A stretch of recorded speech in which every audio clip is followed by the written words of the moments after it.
Boa noite, pessoal. Minha Tá todo tiazinha. mundo me ouvindo?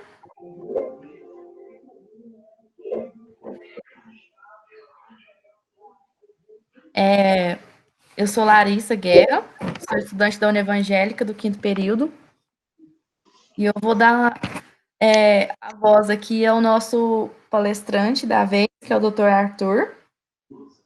E primeiro eu gostaria de ler o currículo dele para, após isso, ele iniciar a nossa oficina, tudo bem?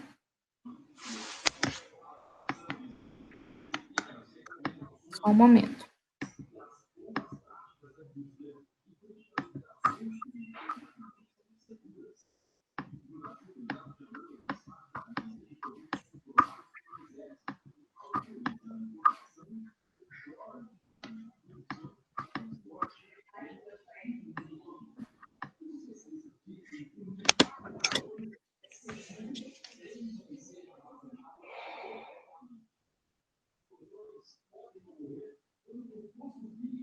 Certo.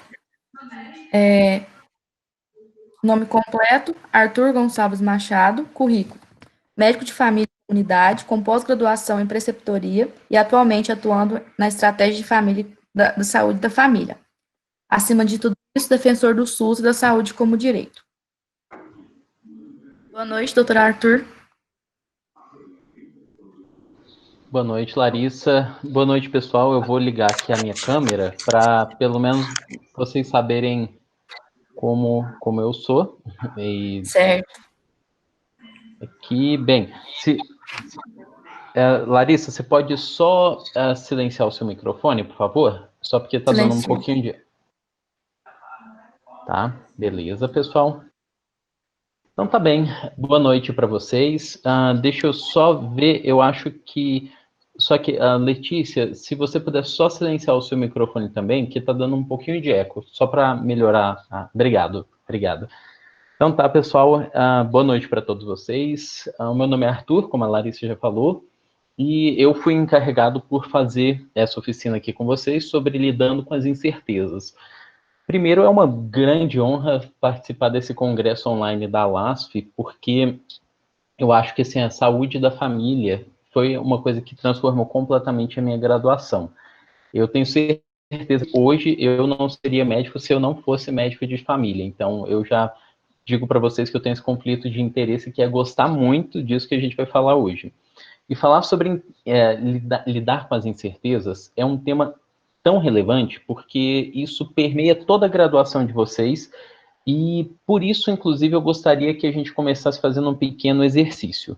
Eu fiz um questionário no Google Docs, eu vou colocar no chat agora, e eu gostaria que a gente começasse com vocês respondendo.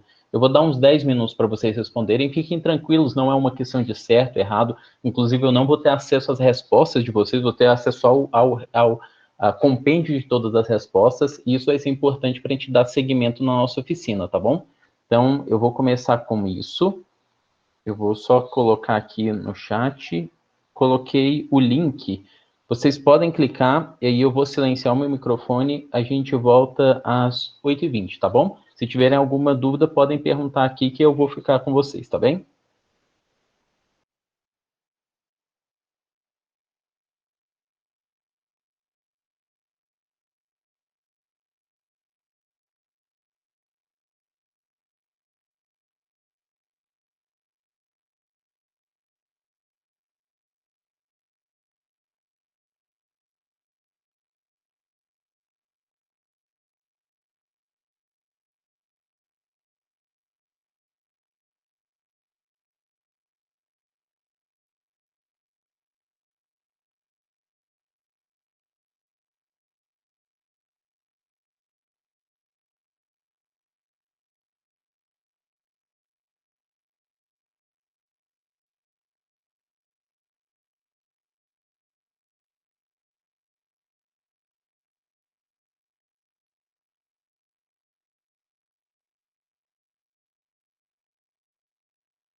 Pessoal, vamos voltar agora.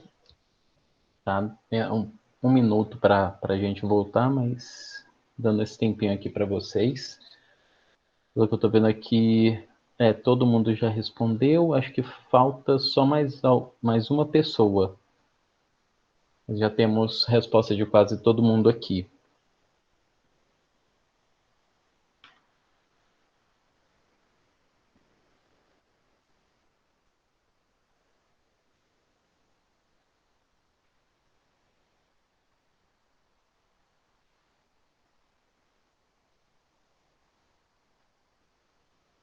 Certo.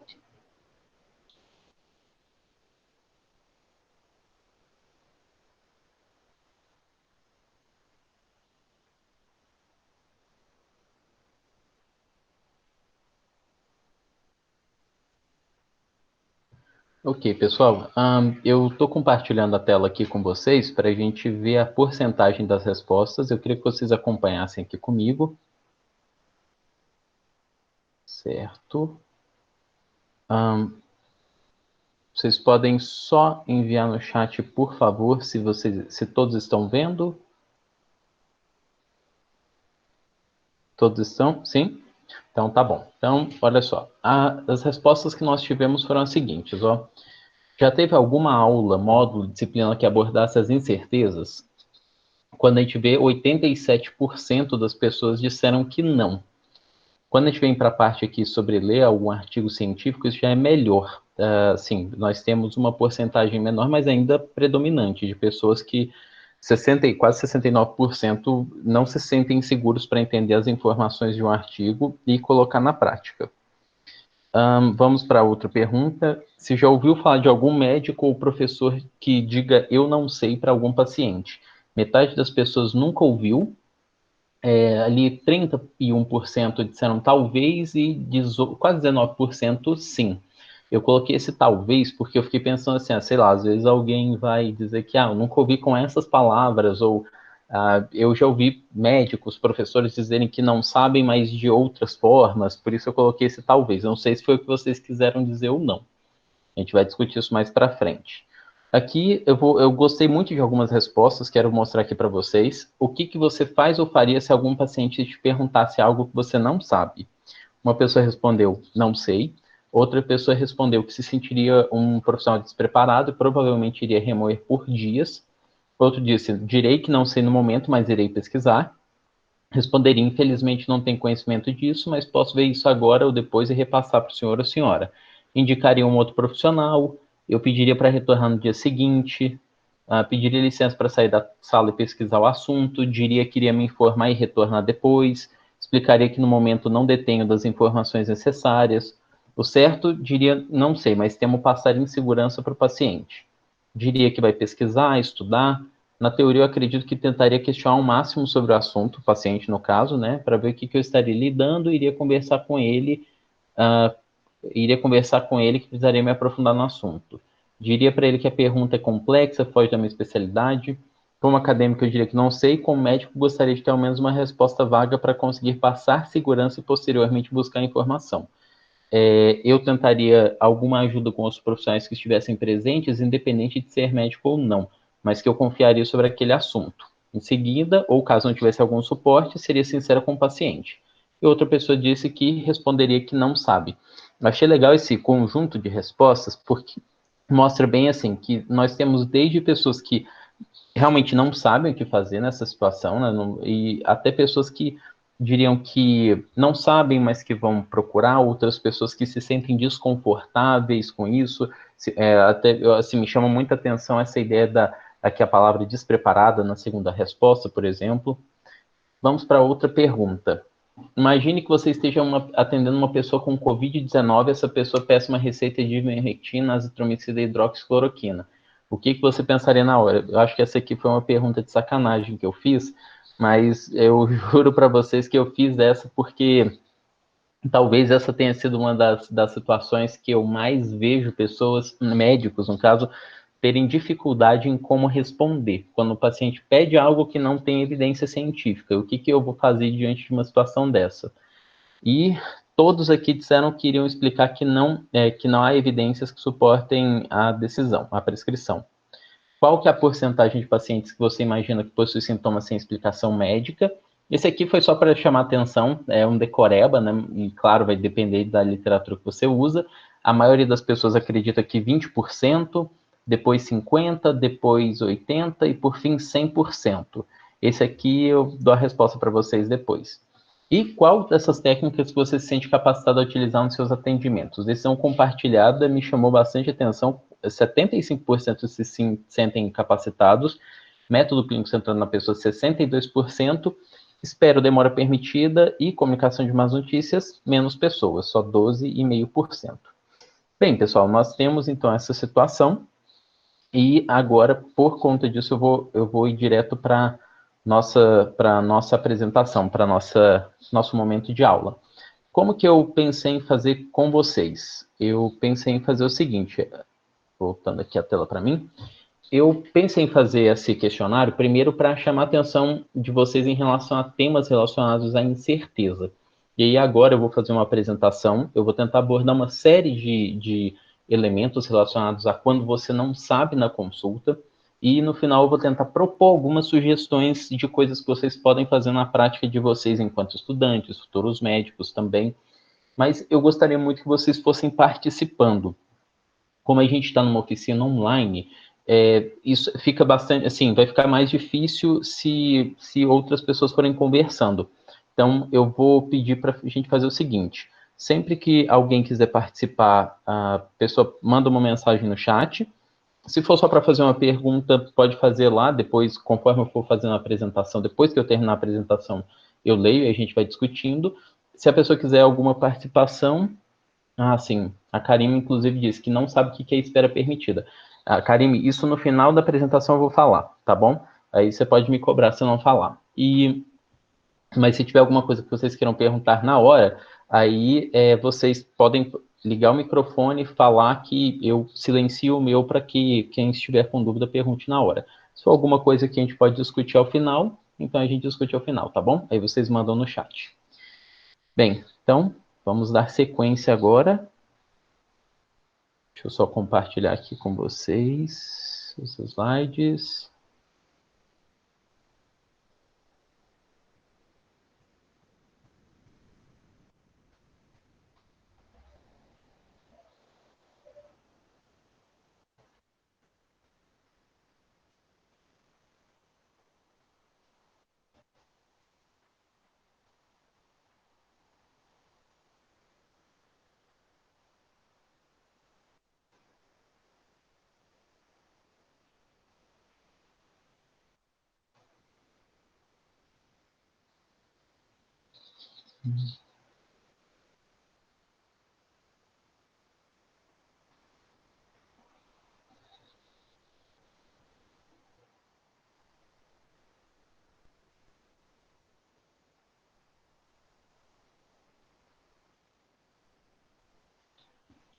Espera aí, pessoal, que eu estou tendo um pequeno problema aqui.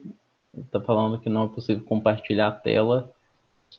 Não sei exatamente por que eu estou tentando resolver aqui.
Agora, acho que vai.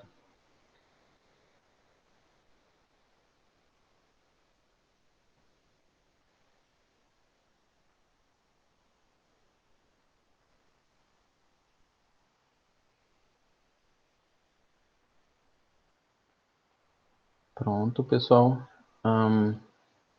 Agora sim, agora foi. Peço desculpa para vocês por conta do problema. Vocês estão conseguindo ver os slides aqui no PowerPoint?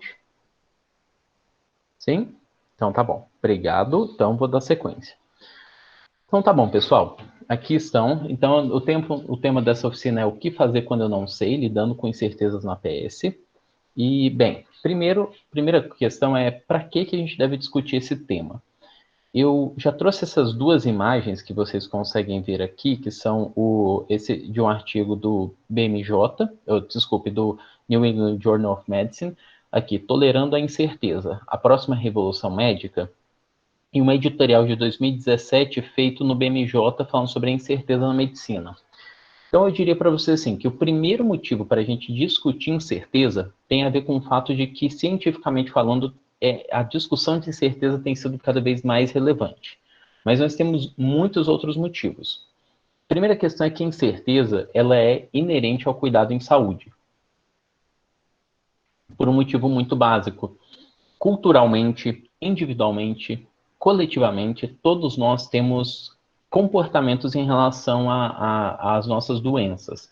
Imagina só uma pessoa que tem uma artrose no joelho e que essa pessoa sente uma dor que basicamente é tão disfuncional que essa pessoa não consegue fazer nada durante o dia, e uma outra pessoa que tem a mesma artrose no joelho, muitas vezes até com, digamos assim, se a gente pudesse usar um medidor de dor, seria a mesma coisa, mas a pessoa ela é extremamente ativa.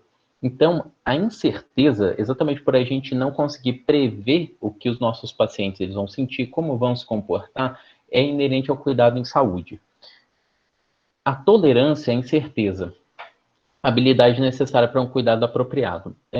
Cada vez mais eu tenho uma certeza de que quando a gente fala, é estranho falar de certeza no momento de incerteza, né? Mas cada vez mais eu me sinto, assim, eu acho que é apropriado falar que a gente entender que nós não saberemos tudo quando atendermos os nossos pacientes, isso é uma coisa extremamente importante para que a gente consiga fazer um cuidado apropriado.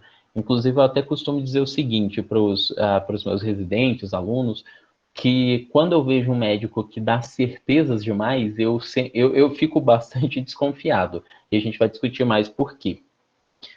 Outra questão é um compêndio de sintomas chamados de sintomas sem explicação médica. Talvez você já tenha ouvido pelo nome sintomas medicamente inexplicáveis, ou pelo inglês, que é Unexplained Medical Symptoms. Esses sintomas sem explicação médica, eles muitas vezes, eles são muito frequentes, por isso que eu perguntei para vocês, quantos pacientes vocês acham que apresentam? Depende da literatura, mas tem literatura que fala que isso chega a que 50 a 80% dos pacientes que vão a algum ambulatório geral, ambulatório de atenção primária, ou de clínica médica, ou de ginecologia e obstetrícia, pediatria, apresentam algum sintoma que não tem uma explicação medicamente aceitável. E muitas vezes esse sintoma pode estar relacionado a três coisas. Ele pode estar relacionado a um sofrimento mental súbito. Então, imaginem só uma pessoa que passou por um luto recente. E aí, de repente, essa pessoa começa a falar sobre um vento que passa pela barriga de vez em quando ela olha para a lua. Isso é um sintoma sem explicação médica. Sintoma sem explicação médica pode estar relacionado também a transtornos mentais, principalmente depressão e transtorno de ansiedade. E também pode estar relacionado a síndromes funcionais, que a gente fala por exemplo, síndrome do intestino irritável, fibromialgia, síndrome da fadiga crônica e outros. Então, o próprio fato de existirem esses sintomas, de eu falar que 50 a 80% dos pacientes vão chegar com algum sintoma que eu não consigo dar uma explicação medicamente aceitável, isso já mostra que então a gente vai ter que abordar a incerteza no nosso dia a dia. Eu até penso o seguinte, gente, que se eu estou falando que vamos pensar por baixo, 50% dos pacientes vão chegar com algum sintoma sem explicação médica. Não quer dizer que a queixa principal, não quer dizer que é a principal demanda, mas vão chegar com algum sintoma sim. Então é como se eu estivesse falando que o sintoma sem explicação médica, ele é como se fosse a principal entidade, a entidade nosológica mais prevalente do nosso meio. E eu acredito, pelo menos pelo questionário que vocês responderam, que, assim, vocês devem ter, a maioria de vocês não teve aulas, módulos ou treinamentos específicos voltados ao manejo da incerteza, mas com certeza tiveram para, por exemplo, estudos de hipertensão, de diabetes, que não estou falando para não ter, né? Mas é curioso a gente perceber que a gente sabe manejar esses quadros bem definidos, mas temos dificuldade para manejar quadros de incerteza que são tão frequentes. E uma outra questão é porque a incerteza é raramente discutida. E, de novo, o questionário fala bem isso. Pelo menos aqui do nosso grupo, quase 90% de vocês não teve alguma grade curricular na graduação de vocês que abordasse esse tema. E aí tem um subtópico aqui que é: por que a gente vai falar sobre incerteza na atenção primária? É porque, bem, acho que o primeiro motivo mais óbvio de todos é porque eu sou médico de família, então eu trabalho na atenção primária. Por isso, eu me sinto muito mais competente para trazer esse tema nesse nível de atenção. Mas também porque a atenção primária tem suas particularidades. A atenção primária, ela pode ser coordenadora do sistema de saúde, ela pode ser também a porta de entrada do sistema de saúde, e por ser porta de entrada, é muito comum que a gente lide com uma quantidade menor de tecnologias duras do que o sistema hospitalar, por exemplo, ao mesmo tempo que é muito frequente que a gente lide com pacientes que são mais hiperfrequentadores, porque nossa porta é a porta de entrada. É mais frequente que a gente lide com pacientes que nos procuram quando os sintomas ainda são muito novos. Talvez o sintoma, imaginem só, uma pessoa que procura a gente porque está com uma dor de cabeça que começou hoje de manhã, sem mais nenhum outro sintoma, é muito difícil a gente fechar um diagnóstico apenas nesse tempo. Então, essa particularidade de porta de entrada, de perfil de pacientes, é o que faz com que a atenção primária seja um excelente ambiente, um cenário de prática, para que a gente possa abordar quando a gente não sabe. E aí, por isso, eu queria que vocês refletissem. Quando a gente pensa no profissional médico, que profissional é esse? Será que esse profissional médico que vocês esperam ser, ele é um profissional que sabe abordar a incerteza? Ou será que desde antes da graduação de vocês, quando vocês já imaginam que tinham as suas visões do que era ser médico e vão construindo, vão reformando essa visão constantemente, talvez a sua visão de ser um profissional pode ser que, sei lá, fosse um profissional que tivesse grandes dramas no ambiente hospitalar, com mortes de colega a todo tempo, no meio de Seattle, e que, enfim, né, sua vida poderia ser um grande Grey's Anatomy. Talvez não. A sua visão de que profissional médico é esse é um profissional que tenha um acesso, uma capilaridade maior em trabalhos de cunho mais social, especialmente aqueles voltados para os sistemas públicos e populações mais vulneráveis. Ou pode ser que não, que a sua visão de um profissional seja de um profissional que se importa muito pouco com comunicação e se preocupa muito mais com a certeza de todos os diagnósticos, porque tem uma grande capacidade de raciocínio clínico e consegue sempre, por meio de interação de vários pacientes, descobrir o diagnóstico fechado deles e, consequentemente, definir o tratamento também fechado. Mas, no final das contas, quando a gente vê essas três imagens, será que esses profissionais, esses três perfis, que não se encerra aí, né? Mas esses três perfis que eu trouxe, será que eles têm certeza o tempo todo? Será que nós não construímos na nossa sociedade uma imagem de que esse profissional médico ele deve ter certeza de que ele não deve não saber em nenhum momento? E o quanto que isso puxa para a visão de vocês, o que é ser médico, e inclusive o quanto que isso aí repercute na própria formação de vocês. Algumas pessoas disseram que se sentiriam mal em não saber, né? E até a segunda frase que eu vi lá era de que uma pessoa se sentiria despreparada e remoeria isso. Então, olha só o peso que nós carregamos, todos nós aqui, com esse mito do profissional que tudo deve saber. E aí, eu costumo dizer o seguinte: se a graduação de medicina, a residência de medicina ensinasse tudo, então eu provavelmente teria que ter tido aula sobre Covid durante a minha graduação em residência. Só que não existia Covid até lá. Então, esse exemplo simples da pandemia já mostra que o nosso conhecimento, as nossas competências, elas são constantemente construídas. Então, pessoal, entendendo que falar sobre incerteza é importante e sobre a necessidade que nós temos de tentar refazer, remodelar esse perfil profissional que nós imaginamos, eu queria trazer para vocês uma reflexão sobre como que nós aprendemos. Todos nós aqui, vocês, estudantes, eu como médico, assim, existem várias teorias, mas uma que serve muito para o modelo médico é essa aqui do Kolbe. Tá, mas o que como eu aprendo tem a ver com a incerteza? É porque existe um método, um meio de eu simplesmente ter certeza de tudo? Não, não é isso. Mas o Kolbe, ele falava o seguinte, olha, nós temos esse ciclo que fala mais ou menos o seguinte, eu passo por uma experiência, depois dessa experiência, eu reflito sobre ela. Por meio dessa reflexão, depois eu vou para a teoria, eu vou formar um conceito. Esse conceito novo vai permitir com que eu faça uma nova experimentação. E aí essa experimentação, que foi o meu aprendizado, que eu coloquei em prática, em algum dia ela vai ser questionada por uma nova experiência. Talvez isso seja meio assim, abstrato de explicar para vocês, por isso eu vou dar um exemplo aqui. Vamos pensar num cenário.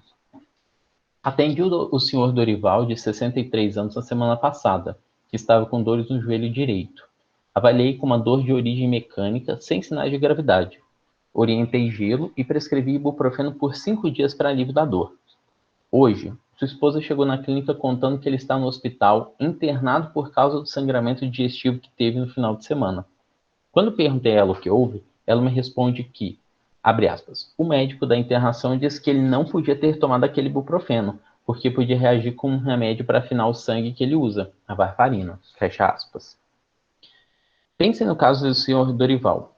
Olha só o que isso significa, qual que é a relação aqui da cena do senhor Dorival com essa outra situação, com essa teoria do Kolbe aqui. Deixa eu ver aqui, só mostrar aqui para vocês. Não, deixa eu voltar aqui. Eu quero trazer. Então, vamos pensar aqui no caso do senhor Dorival. O que aconteceu? Nós vivenciamos uma experiência que foi: eu atendi um paciente com dor no joelho e a prescrição que eu fiz provavelmente desencadeou um sangramento digestivo e fez com que ele fosse internado. Essa foi a nossa experiência, tá bom? Bem, a partir da nossa experiência, eu preciso refletir. Será que isso faz sentido? Aí eu fui lá, refleti e pensei assim, poxa, eu deveria ter perguntado para ele, talvez, qual medicação ele usa. E isso vai gerar um conceito. Eu vou lá para a minha teoria, procuro livros, artigos e vejo que, realmente, em pessoas idosas, é muito frequente o uso de anticoagulante como a varfarina. Então, eu vou fazer o seguinte, eu vou criar um conceito aqui. Esse conceito vai ser, a partir de agora, para todo paciente idoso, eu vou perguntar para ele qual medicação ele usa, e aí eu vou para a prática. E na prática, eu começo a perguntar para todo paciente, e pergunto, às vezes, até especificamente por conta da vivência que eu tive, você usa alguma medicação para afinar o sangue diretamente? Porque a partir disso eu não vou prescrever mais o ibuprofeno ou outro anti-inflamatório. E essa seria a nossa nova experimentação. Agora, meu aprendizado acabou aqui? É claro que não. Em algum momento eu vou ter uma experiência nova, às vezes até muito semelhante a essa, e isso vai me gerar um novo processo, um novo ciclo de aprendizado. E nós, na medicina, nós temos uma dificuldade de descobrir o que a gente ainda tem para aprender, muito baseado naquele mito de que nós, médicos, devemos ter certeza o tempo todo. Existe esse conceito aqui, do Neighbor, chamado de frágil segurança, que é o seguinte, vejam só, eu quero trazer para vocês essa ideia muito baseada nisso que está em negrito aqui, a dissonância cognitiva. Só para vocês entenderem, vejam se vocês não passaram já por isso. Bem, beleza, eu aprendi, um aprendizado que incorpora uma informação que me modifica, aquele exemplo lá do seu Dorival, tá bom? Beleza, aprendi então que a partir de agora eu vou perguntar para todos os meus pacientes idosos se eles usam, para todos os meus pacientes idosos, se eles usam alguma medicação para afinar o sangue, por exemplo. Aí isso vai reestruturar minha autoimagem. Eu vou pensar assim, poxa, nossa, não, agora isso não acontece mais. Meu conhecimento armazenado para aquela situação, ela já é suficiente. Aí, de repente, surge uma situação nova, inesperada. Sabe por quê? Porque sempre vai acontecer. Sempre vai surgir uma situação na qual eu vou me deparar com um déficit do meu conhecimento. Isso é para todos nós. E aí, quando eu me vejo num déficit de conhecimento, aquela autoimagem que eu tinha incorporado, tinha reestruturado a minha autoimagem, ela parece ficar ameaçada. Poxa, mas eu pensava que eu era um médico, um estudante tão bom. Será que eu não sou tão bom assim? E isso muitas vezes leva à minha dissonância cognitiva, que é exatamente eu perceber que assim, poxa, mas eu pensei que agora o meu conhecimento era o suficiente, mas de repente eu vi que não era. E a gente acaba indo muitas vezes para essas três opções: autocomiseração, esse T aqui está errado, desculpem. Autocomiseração, que é aquela situação em que eu começo a falar assim, não, mas é porque no meu caso, os casos difíceis só surgem para mim, tudo dá errado para mim, o iludir-se. Eu posso falar coisas como, mas o paciente tinha que ter me falado que remédio que estava usando. Onde é que já se viu? Vem no médico e ele não fala que está usando um remédio para ficar o sangue? Ou atalhos, ou seja, formas que a gente tem muitas vezes de fugir de um novo aprendizado. O que eu estou propondo aqui para vocês é que a gente entenda o seguinte: nós nunca saberemos tudo. Mas quando a gente se deparar com a nossa autoimagem ameaçada, com um déficit de conhecimento, a gente precisa tomar muito cuidado para não vir para essas três opções aqui. É importante que a gente siga aquele processo lá do Kolbe que eu mostrei para vocês. E aqui, inclusive, tem a imagenzinha mostrando aqui aquela vivência do Dorival, que eu pensei que eu não estava aqui, desculpem. Mas só para reforçar, ó, a experiência, não perceber, desculpem, esse aqui é o erro, os erros que a gente pode cometer.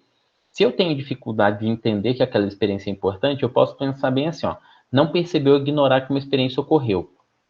Vou fingir que aquele sangramento que ele teve não teve nada a ver com o ibuprofeno que eu prescrevi. Eu posso ter um problema na reflexão. Eu nego as evidências. Mas nem foi um sangramento tão grande assim. Aposto que ele já não estava tomando. Eu acho que ele não estava tomando um remédio direito. Eu posso ter um problema na conceitualização. Ele devia ter me dito que tomava varfarina. Ou então eu posso ter um problema na experimentação. Por exemplo, aqui, se o meu preceptor me perguntar, vou falar que eu revi o prontuário, senão eu vou levar uma bronca. Então, assim, lembrem disso. Todos nós passaremos por situações do não saber.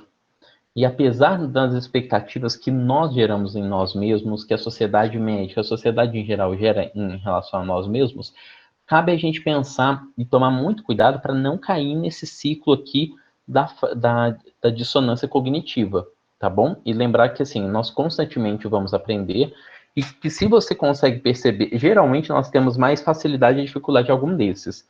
Tem muita gente que tem dificuldade de trazer conceitos para a prática, tem muita gente que tem dificuldade, por exemplo, em refletir. Cabe a gente tentar fazer um diagnóstico assim, tá bom?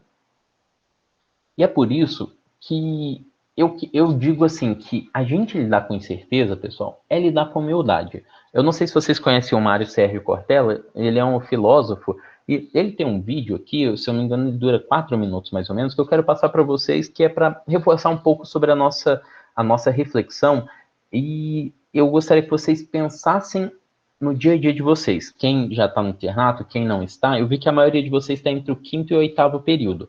Mas eu gostaria que todos vocês pensassem em vivências que já tiveram nas práticas clínicas de vocês, tá bom? Então, aqui a primeira coisa é um artigo da American Family Physician falando sobre a necessidade, assim, não é difícil ser humilde, o papel da humildade na liderança. E aqui é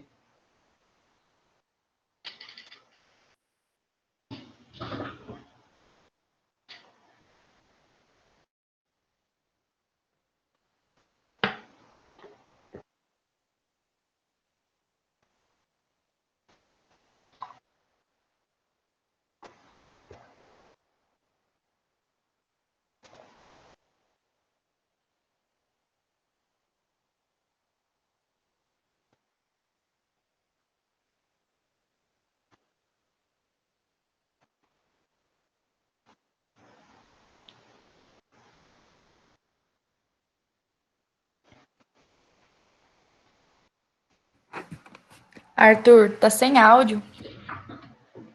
sim, desculpem. Desculpem. Esse é estranho. Para mim aqui tem um áudio. talvez ele não esteja compartilhando o áudio. Bem, não, então eu vou fazer o seguinte, para a gente não atrasar a nossa discussão, eu vou seguir em frente, tá bom? É porque eu pensei que o áudio que sairia aqui da minha caixa de som chegaria até vocês.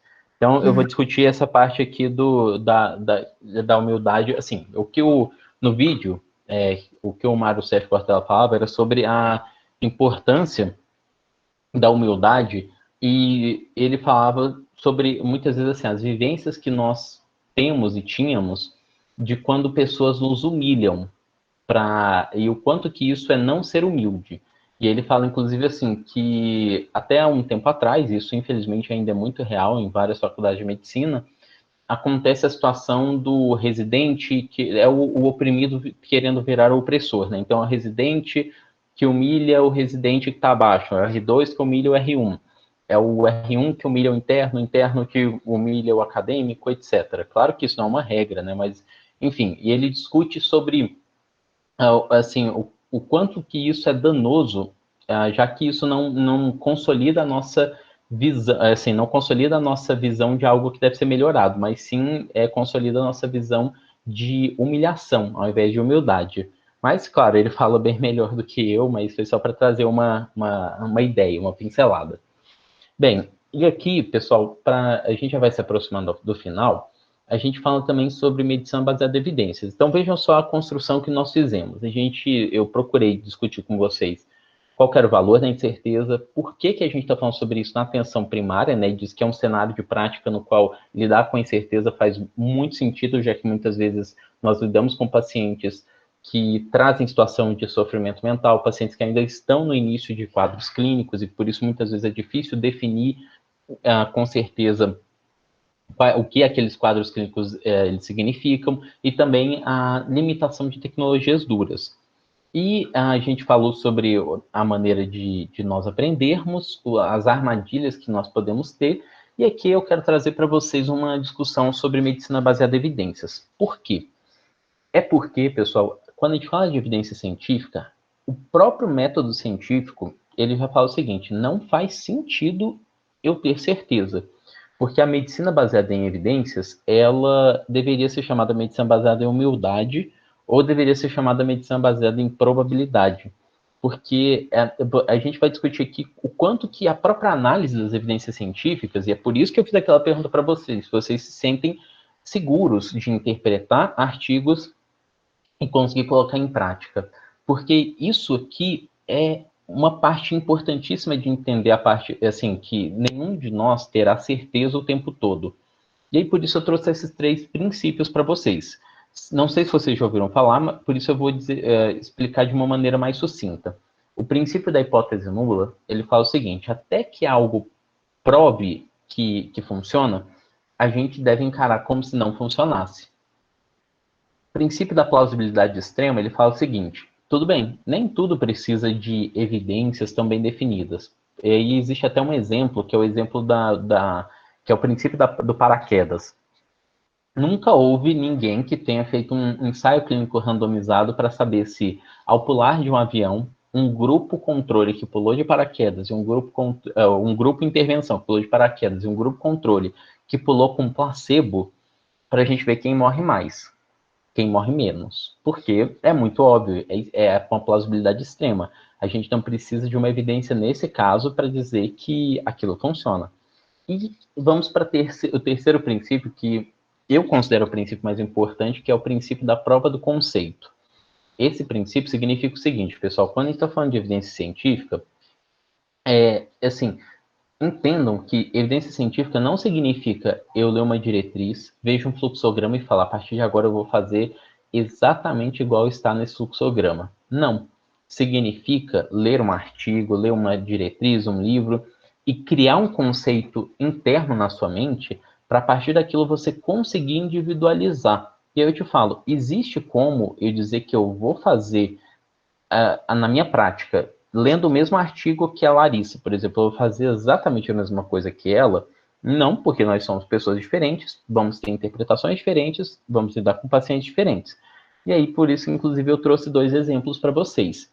Esse aqui é um texto de um blog chamado Medicina Baseada em Evidências também, hidroxicloroquina, o dia em que a ciência parou. Eu gosto muito da cara do apresentador da Fox News, ele fica meio que com uma cara de quem está incrédulo ao ouvir a besteira que o outro cara está falando, de sugestão da hidroxicloroquina. Eu não sei se ele estava assim mesmo, mas ele parece bastante incrédulo. E o outro, esse aqui é de uma prefeitura, aqui ó, da prefeitura de Sorriso, o kit Covid, mas não foi só essa prefeitura, infelizmente, que distribuiu isso. Tanto a hidroxicloroquina, quanto a ivermectina que está aqui, quanto vitamina C, zinco, enfim, azitromicina, anita, qualquer coisa assim, nenhum deles se provou eficaz contra a Covid. Então, teoricamente, a gente deveria estar vindo para o princípio da hipótese nula. Não é plausibilidade extrema, né? Assim, não existe nada que faz a gente ter certeza que essas coisas aqui Não, isso é praticamente certo que isso aqui vai funcionar.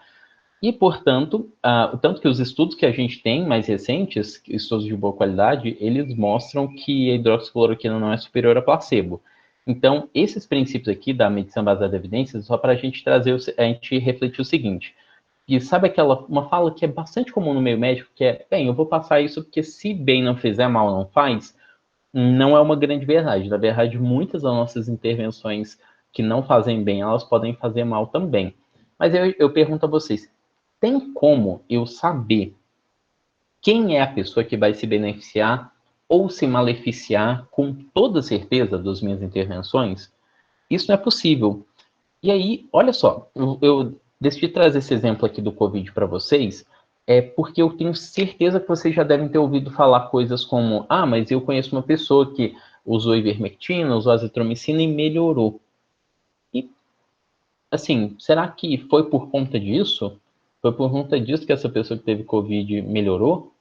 Existe uma maneira de a gente tentar desenviesar? Porque, assim, a gente pode fazer isso para várias coisas. Eu poderia ter Covid, pintar o meu cabelo de azul, melhorar como a maior parte das pessoas, já que a maior parte dos casos são leves, e eu sou um homem adulto, jovem, então, e dizer assim, olha, eu melhorei porque eu pintei o cabelo. Então a gente precisa ter bastante cuidado com essas questões.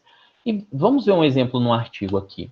Esse aqui é um artigo do New England, esse artigo de 2019, e ele fala sobre a redução de risco cardiovascular com esse icosapentapentil para hipertrigliceridemia. Vejam só o que ele fala nos resultados deles, daqui do artigo. Ele fala o seguinte, ó, um total de 8.179 pacientes foram seguidos por 4,9 anos, né, quase 5 anos. E eles falaram assim, que eles queriam ver, cadê? O desfecho primário ocorreu em 17% dos pacientes, comparado com 22% daqueles do grupo placebo. Aí ele veio para essa expressão aqui, ó, hazard ratio 0,75, 95% de intervalo de confiança, esse P menor do que 0,001. Vocês sabem interpretar isso aqui? É claro que eu também não vou encerrar nisso, né? Mas assim, só para terem uma ideia, isso aqui está falando o seguinte, ó. Para quem usou essa medicação, em comparação ao placebo, durante quase 5 anos, a gente viu que teve uma redução de risco cardiovascular, ou seja, de eventos como infarto, AVC, etc., de 25%.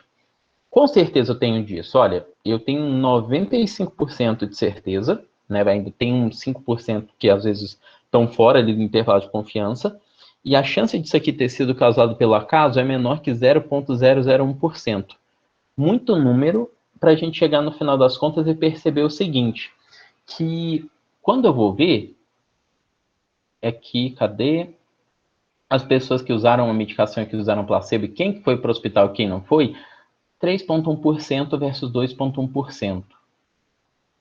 Vejam só, o que está dizendo aqui, pessoal? Quer dizer o seguinte, que usar essa medicação, eu tenho uma certeza de que eu não vou ter fibrilação atrial. Eu tenho uma certeza de que eu não vou ter infarto. Tenho certeza que eu não vou ter esses problemas? Não. Eu vou diminuir o risco, a probabilidade. Mas eu posso ser aquela pessoa que, mesmo usando essa medicação, ainda vai ter algum desses eventos. Porque, de novo, a medicina baseada em evidências, ela está falando para a gente assim, é tudo probabilístico. Mas todos nós iremos morrer em algum momento. E pode ser que eu seja a pessoa beneficiada, pode ser que não. a gente se baseia nessas probabilidades para recomendar muitas vezes tratamentos ou para contraindicar tratamentos, mas não tem como eu ter certeza, de novo, quem é a pessoa que vai se beneficiar. Quer dizer que mesmo se eu me basear nas melhores evidências científicas, nos melhores estudos, nos mais atualizados, ainda assim, eu não tenho como dizer, por exemplo, que se eu passar isso aqui para algum de vocês, essa medicação aqui, esse Icosapentil, que vocês não terão esses eventos. Mas eu posso dizer, olha, diminui a probabilidade de vocês terem. Então, veja só, a pessoa pode estar usando isso, prescrito por algum de vocês, e ter um infarto ainda assim. Isso significa que, necessariamente, que você tomou uma atitude equivocada? Não, mas aquela pessoa ainda tinha outros fatores de risco. E é por isso que a gente chega nesse final aqui, pessoal, com a grande pergunta. Ok, então, como lidar com a incerteza? Vamos para a prática agora, né? Beleza, fizemos essa discussão extremamente filosófica, teórica até aqui, e o que eu quero saber da sua oficina mesmo é, o que eu vou fazer quando eu chego na minha prática e eu não sei? Para isso, eu trouxe algumas referências, a principal delas é esse artigo aqui aberto, então vocês podem ler se quiserem, de 2017, sobre o manejo da incerteza na atenção primária, uma revisão sistemática crítica. E aqui eu vou trazer para vocês primeiro, o que a gente faz na prática atualmente? Esse artigo mostra que a gente, infelizmente, tem poucas evidências para dizer o que os médicos fazem na prática quando eles não sabem. Por isso, assim, mas eles falam que muitos médicos, eles procuram utilizar instrumentos de, muitas vezes, falar para os pacientes para voltar em outro momento. Foi, inclusive, o que alguns de vocês falaram quando eu perguntei, e quando você não sabe, o que você faz ou faria? Eu explicaria para a pessoa assim, olha, eu não tenho muita certeza, mas eu vou pesquisar para você e volte depois. Então, parece que muitos médicos fazem isso também. Mas então, já que a gente não tem muita evidência do que os médicos fazem na prática, então, vamos pensar o seguinte, quem que tem que lidar com a incerteza, com essa incerteza na prática? Vocês, estudantes, precisam lidar com isso. Eu, que sou médico, outros profissionais de saúde, professores, a mídia, a sociedade, todos nós precisamos repensar a maneira com que a gente lida com a incerteza. E a maneira de a gente repensar isso, e vocês já levarem isso como uma forma de reflexão e de ação no dia a dia de vocês, é entenderem que, sabe aquele professor que é muito, muito fodão, que tem todas as graduações do mundo, esse professor, quanto mais ele souber, tenham certeza disso, ele mais incerteza, mais dúvidas ele vai ter. Agora, aquele professor que é muito fodão, que todo mundo elogia, e que ele basicamente humilha várias pessoas dizendo que, poxa, como que você não sabe uma coisa dessa e tudo mais, e que ele dá várias certezas, essa é a pessoa que, na verdade, ela não está se baseando em evidência, ela não está se baseando em ciência, ela está se baseando na insegurança dela e na incapacidade de dizer que ela não sabe. Então, a gente precisa modificar esses atores e precisa começar com vocês, estudantes, para que a gente vai modificando durante todo o curso da medicina. Futuramente, vocês serão médicos, vão ser professores e vão levar essas vivências nos atendimentos de vocês para outros alunos. Então, essa reflexão precisa ficar. E é por isso que, então, vamos chegar na prática. Tá bom, Arthur? O que eu faço agora na prática? Eu não sei. Atendi um paciente, não faço a menor ideia do que está acontecendo. Eu vou dar para vocês 4 sugestões, instrumentos de ação. A primeira dela é o uso de habilidade de comunicação. É por isso que eu perguntei lá, quais são aquelas técnicas que vocês se sentem à vontade de utilizar, que vocês acham que vocês são competentes para utilizar? Decisão compartilhada? Muita gente falou assim, sim, eu me sinto à vontade para fazer decisão compartilhada. Pessoal, isso é importantíssimo. Decisão compartilhada significa o seguinte, olha, eu imagino só, eu atendi uma pessoa que ela está com um quadro de cefaleia que está bem limítrofe. Não tem característica de nada secundário, mas não tem todos os critérios de migrânia, ao mesmo tempo que não tem todos os critérios de tensional. Já sei. E se eu sugerir para você, para a gente fazer um tratamento, olha, eu tenho 2 opções. A gente pode tentar tratar como migrânia e ver como é que fica, ou a gente pode tentar tratar como tensional e ver como fica. E você voltar daqui a um mês para me dizer como que foi essa experiência. Essa é uma decisão que a gente pode compartilhar. E fazer isso, veja só que é como se eu estivesse falando para o paciente. Seu fulano, olha, o seu caso, eu não consigo dar uma certeza do que está causando essa dor de cabeça. Mas, geralmente, pessoas que estão passando por isso, com esses seus sintomas, costuma ser por isso ou por aquilo. É por isso que eu tenho 2 sugestões para dar para o senhor. a gente pode tentar seguir esse rumo aqui do tratamento, ou então a gente pode tentar esse segundo. Se a gente tentar esse primeiro, eu vou passar uma medicação para o senhor usar só quando o senhor tiver essa dor de cabeça, vai ser esse aqui, aí esse remédio o senhor compra e é isso. A segunda opção seria o senhor ficar usando, digamos, um remédio todos os dias para evitar que a dor de cabeça venha. Esse aqui já não precisa comprar, tem ele aqui e tal. O que o senhor gostaria de fazer? O que o senhor pensa disso que eu te sugeri? E a partir disso a gente toma uma decisão, a gente compartilha a decisão. Essa é a minha maneira de falar que eu não sei. Eu falei para ele, eu não consigo fechar isso, mas eu preciso da sua ajuda para a gente tomar essa decisão juntos. A decisão compartilhada é uma delas. O uso do método clínico centrado na pessoa é outra. Quando eu não sei o que está acontecendo com uma pessoa, usar o método clínico centrado na pessoa tem vários componentes, mas eu vou falar do primeiro deles, que é abordar a saúde, doença e sensação de doença para o paciente. E aí existe um acróstico, se não me engano, chamado CIF, que é S de sentimento, I de ideias, F de funcionalidade e E de expectativa. Nesse caso, às vezes eu não sei dizer exatamente o que está causando essa sua dor de cabeça, não consigo fechar um diagnóstico. Mas vamos fazer o seguinte, S de sentimento. Seu fulano, o senhor tem medo de que essa dor de cabeça seja alguma coisa? Ah, tenho medo de que seja um tumor. Olha, o senhor não tem nenhum sinal de alarme. Realmente sobre isso eu fico tranquilo. O senhor imagina o que pode ser isso? Ah, eu acho que isso aí pode ser porque eu trabalho muito no sol, tanã. Olha, ok, pode ter uma relação sim. Isso está F de funcionalidade. Isso está te atrapalhando no seu dia a dia? Nossa, tá, porque, digamos, eu não consigo trabalhar direito e etc. E é de expectativa. O que o senhor imagina que eu posso fazer pelo senhor hoje? Usar esses instrumentos, pessoal, diante de um não saber, é uma maneira indireta de dizer que eu não sei. Isso assim, como a nossa sociedade ainda não está acostumada com o médico não saber, a gente precisa ser bastante parcimonioso com como a gente vai dizer isso. Então, eu não sugiro para vocês que vocês digam coisas como essa, falando, não faço nem ideia do que está acontecendo com o senhor, mas sim que vocês deixem claro que não dá para fechar um diagnóstico ou que não dá para ter certeza naquele momento e que vocês estarão ali para ajudar. Olha, não consigo dar certeza para o senhor o que está causando essa dor de cabeça. Eu posso dizer para o senhor que não tem nenhum sinal ou sintoma aqui que me faça pensar em alguma coisa mais grave. Por isso, o que o senhor acha de a gente fazer isso, isso, aquilo? Outro instrumento de ação, na atenção primária especificamente, é a espera permitida, demora permitida que a Karine me perguntou. Karine, espera permitida ou demora permitida são a mesma coisa, é quando a pessoa está com um sintoma ainda muito inicial, eu não consigo definir exatamente o que está acontecendo com ela, então o que eu falo? Eu proponho para ela um período de espera. É claro, eu não estou falando de uma pessoa que tem sintomas mesmo iniciais, mas sintomas graves. Eu estou falando de uma pessoa que chega ali, digamos, eu estou com uma tontura bem leve, assim, não está me atrapalhando a fazer nada, mais nada, absolutamente nada. Eu fiz vários testes ali com a pessoa, nada para me fazer pensar em alguma causa potencialmente mais grave, de etiologia central.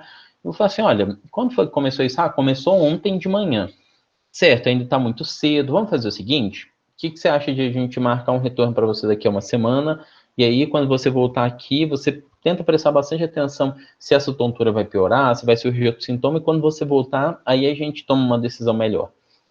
Essa espera permitida ajuda a diminuir a quantidade de intervenções terapêuticas desnecessárias, ajuda a diminuir ajuda a diminuir também a quantidade de exames desnecessários, e muitas vezes esses sintomas, eles temporários e inespecíficos, eles se resolvem, a maioria deles, 80% deles se resolve até um mês depois que eles começaram.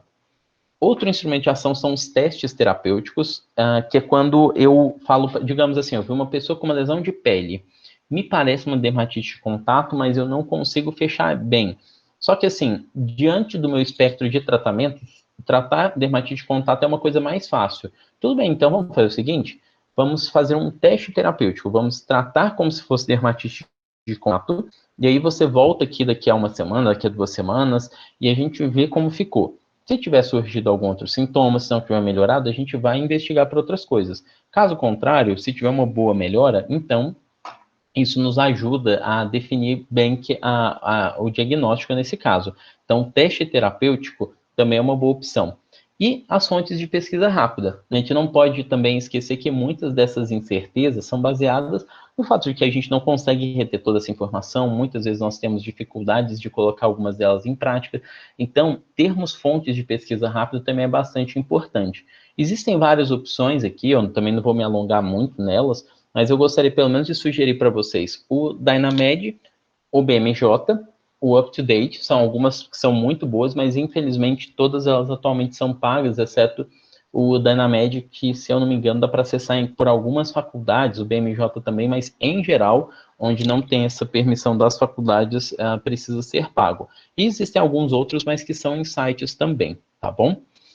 Bem, pessoal, eu sei que já falei muita coisa e que a gente se alongou bastante aqui no nosso tempo, mas esse é um assunto complexo que eu particularmente gosto bastante, acho que é importante que a gente traga aqui a discussão, e ele não se encerra aqui, é claro. Nós ainda temos alguns minutos, né, mais 20 minutos para ser exato, mas eu gostaria de agradecer novamente a oportunidade de falar com vocês e de colocar aqui esse meu obrigado com essa frase que eu encontrei hoje, e eu achei esse parágrafo aqui que eu achei muito bom. Se eu te amo são as 3 palavras mais importantes da vida, então eu não sei são as 3 palavras mais importantes da medicina. Elas também são as menos usadas. Seu poder vem de admitir que médicos não sabem e não podem tudo. Bem, aqui tem os meus contatos. Caso tenham alguma dúvida, ou caso queiram conversar comigo, ou caso queiram fazer alguma crítica, sugestão, fiquem à vontade. Eu sou aberto para que vocês podem fazer isso, tá bom? Tem aqui o meu Instagram pessoal, o meu Instagram profissional, o meu WhatsApp e o meu e-mail, tá bem? Às vezes eu sou meio enrolado para responder, mas não é, não é de sacanagem não, tá, gente? Era isso, muito obrigado. Agora eu vou tirar aqui da tela para que a gente possa conversar melhor, tá bom? Deixa eu parar a apresentação aqui. Pronto. Pronto. Bem, pessoal, era isso que eu tinha para trazer para vocês. E cadê? Vamos ver aqui. Ah, sim. Deixa eu ver aqui as perguntas que vocês fizeram. Eu subi aqui. Sim. Só ver aqui as perguntas, né? Se o pessoal falando que não estava ouvindo o áudio lá do Mário Sérgio Cortella. Depois, sim, Karima, eu posso mandar sim o link para vocês depois. Deixa eu ver quais são as perguntas. Sim, é porque fizeram a lista de chamada também. Sim. Então, a questão do princípio da hipótese nula. O que ele significa? Significa o seguinte, que pelo método científico contemporâneo, a gente precisa considerar o seguinte, eu preciso provar que algo funciona e não que algo não funciona. É mais ou menos assim. Digamos que eu falo assim, gente, olha, eu estou usando muita água com gás. Vou pegar um exemplo meio bizarro assim, mas só para ficar mais claro. Estou usando muita água com gás, eu percebi que os meus pacientes estão tomando água com gás, nossa, eles estão melhorando da gastrite deles absurdamente. Todo paciente meu que está com gastrite toma água com gás e se sente melhor. Então, vou começar a passar para todo mundo. O que o princípio da hipótese nula fala é o contrário. Não, para aí, isso aí que você está tendo na sua vivência pessoal é cheio de vieses, você não está acompanhando todos os seus pacientes, você não sabe se é isso mesmo que está funcionando, porque eles podem estar tomando outras coisas que estão ajudando, e todos os pacientes que você atendeu e que você não viu depois. E também outra coisa, não pode ter sido coincidência, que, sei lá, eu atendi e foi 4 pacientes. Será que 4 é uma amostra suficiente para eu dar essa certeza? Então, não. Então, até que se prove o contrário, não há evidência de que água com gás melhora a gastrite. Então, vamos fazer um estudo de boa qualidade para que a gente consiga aumentar essa probabilidade. É isso que o princípio da hipótese nula diz, tá bom? Então, que a gente precisa primeiro ser cético para depois, por meio das evidências científicas, aí sim nós conseguimos mudar o nosso conceito, tá bem? Deixa eu ver, o que mais? Só para ver se tem mais alguma pergunta. Só essa, basicamente, Arthur. Mas se alguém quiser abrir o microfone também e fazer alguma pergunta agora, né? Uhum. Oi, Arthur. Oi. Eu tô falando com você. Queria muito agradecer ao Hanna. Passei aqui na sua oficina para agradecer imensamente a sua presença. Desde o início a gente Poxa, criou essa oficina com esse nome tão inusitado, né? Com essa coisa tão criativa que só o Arthur teria essa capacidade para fazer. E passando por todas as oficinas, só queria mesmo agradecer por toda a sua prontidão, por toda a sua atenção que você sempre fornece para a gente como aluno e sempre muito pronto para ajudar. Uma grande referência no MFC, com certeza, para quem te conhece pessoalmente, mas para quem não te conhece também, o pessoal está aí elogiando muito a oficina. E eu não tenho certeza que não teria outra pessoa melhor para falar sobre esse assunto do que você. E é isso. Não sei se você fez uma breve propaganda aí da sua página, falou um pouco sobre seu curso, sobre as habilidades em comunicação. Enfim, se quiser falar também, não sei se já tinha falado sobre isso, pode fazer um merchan aí, Arthur. Tá bem, Ohana, obrigado. Tá? Pessoal, só para vocês saberem, a Ohana, ela foi paga para fazer esses elogios. Mentira, até porque a Ohana e eu, nós somos amigos. Obrigado pelo elogio, Ohana. Ela é bem sincera, então acho que ela não elogiaria se não fosse verdade. Eu vou fazer, então, esse merchan, tá bom, Ohana? Mas antes disso, eu quero só falar para a Lígia. Lígia perguntou se essas estratégias estão explicadas no artigo que eu mostrei, se tem alguma outra referência. Sim, Lígia, tem muitas outras referências, tá? Eu posso até, assim, eu vou até dar uma sugestão para vocês para ficar mais fácil. A minha página profissional, que até a Ohana falou aí, é porque, assim, eu e um colega meu, nós fazemos curso de habilidade de comunicação em saúde, naquele A Nova Medicina Oficial, aquela minha página profissional. Aí lá na bio do Instagram dessa página tem um link do Linktree e você pode clicar lá, que lá tem várias referências relacionadas à habilidade de comunicação e eu retirei muito disso da parte de habilidade de comunicação, especificamente de lá. A parte de espera permitida e de teste terapêutico, esses eu já tirei do Tratado de Medicina de Família e Comunidade. Por questão autoral, eu não posso compartilhar essa parte, tá bom? Mas geralmente você encontra isso nos primeiros capítulos do Tratado de Medicina de Família e Comunidade, tá certo? Deixa eu ver, acho que a Daniele tinha falado, a Daniele tinha uma pergunta. Daniele, sim, eu vou colocar o nome da página aqui, tá bom, Lígia? Daniele, eu vou fechar o meu microfone e pode abrir o seu para fazer a pergunta, tá bom? Oi, boa noite. Primeiro, obrigada, né, pela oficina, foi muito boa. O que eu queria te perguntar é porque, assim, eu estou no último ano do curso e as incertezas são muito grandes, né? E eu tenho muita dificuldade de definir a linha do que eu preciso saber, do que é essencial para eu saber quando me formar e do que é permitido eu não saber quando eu estiver em atendimento ao paciente. Não sei se eu estou me fazendo claro. E aí, fazer essa linha sozinha, assim, às vezes é um pouco difícil, me deixa muito preocupada e tal. E aí é mais ou menos por aí que eu queria saber. Então tá certo. Bem, Daniele, sua pergunta é uma pergunta que eu acho que existem muitas pessoas se fazendo ela também.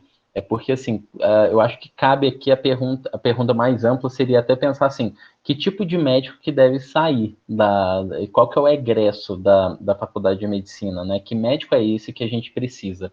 E, assim, isso é algo que é muito discutido, mas uma forma que eu costumo fazer é porque, assim, nós temos demandas diferentes. Você vai acabar sendo um misto daí das demandas que existem na sua vida. Essa vai ser a médica que você vai ser. Você vai ter um momento que vai ter a demanda, talvez, para estudar coisas muito específicas para a prova de residência. É possível que chegue um momento que você tenha essa demanda. Pode ser que você seja a pessoa que tenha a demanda também de saber algumas coisas muito específicas de você mesma.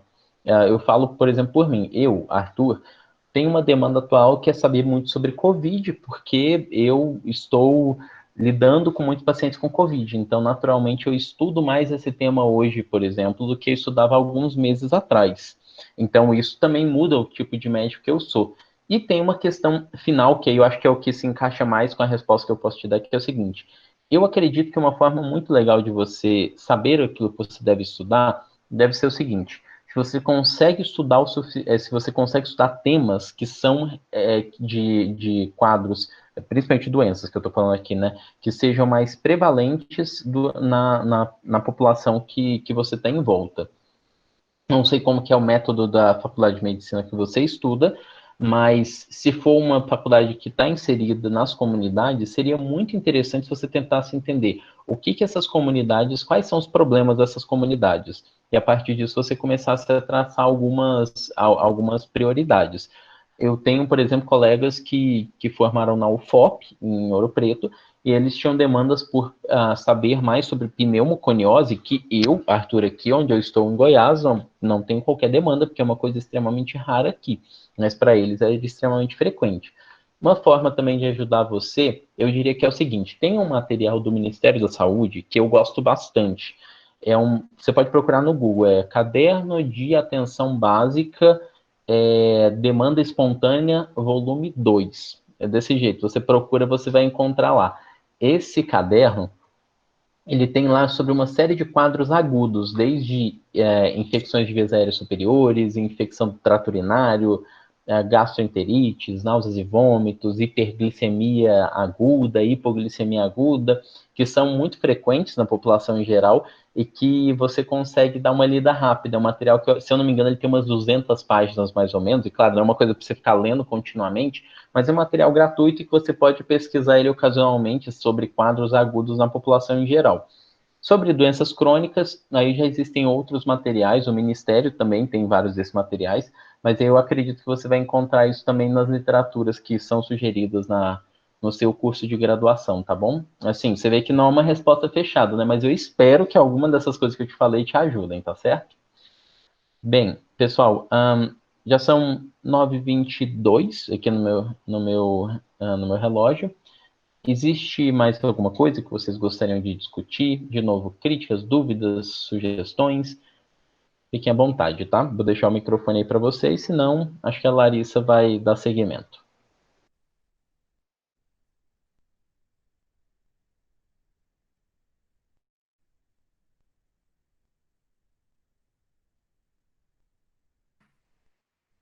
Mais alguém quer alguma dúvida, perguntar alguma coisa?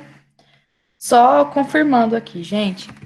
Quem ainda não colocou o nome completo aqui no chat, coloca, por favor, que vai ser contabilizada a presença por meio de lá.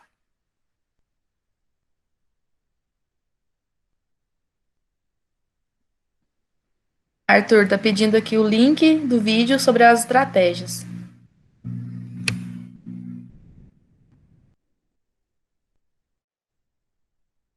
Tá, deixa eu ver aqui, só um momentinho, eu já passo para vocês. Deixa eu já ver isso aqui agora.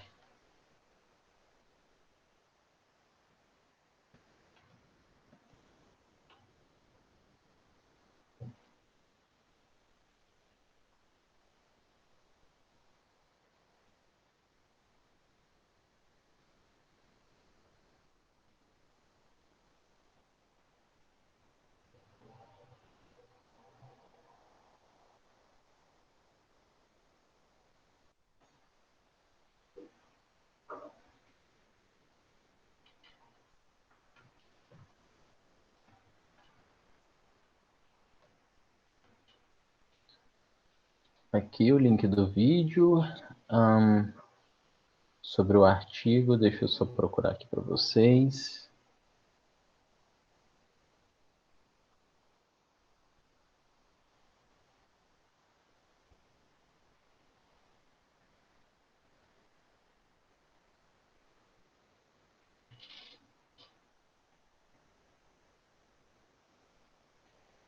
A única coisa que eu não tenho aqui é o Linktree, eu não tenho aqui porque só tá no Instagram, mas aí, só para reforçar para vocês, o Instagram é aquele @novamedicinaoficial, aí vocês entram lá, vão na bio do Instagram, tem um Linktree, vocês clicam, já vai sair na parte das bibliografias, e as bibliografias têm os nomes lá, tá bom?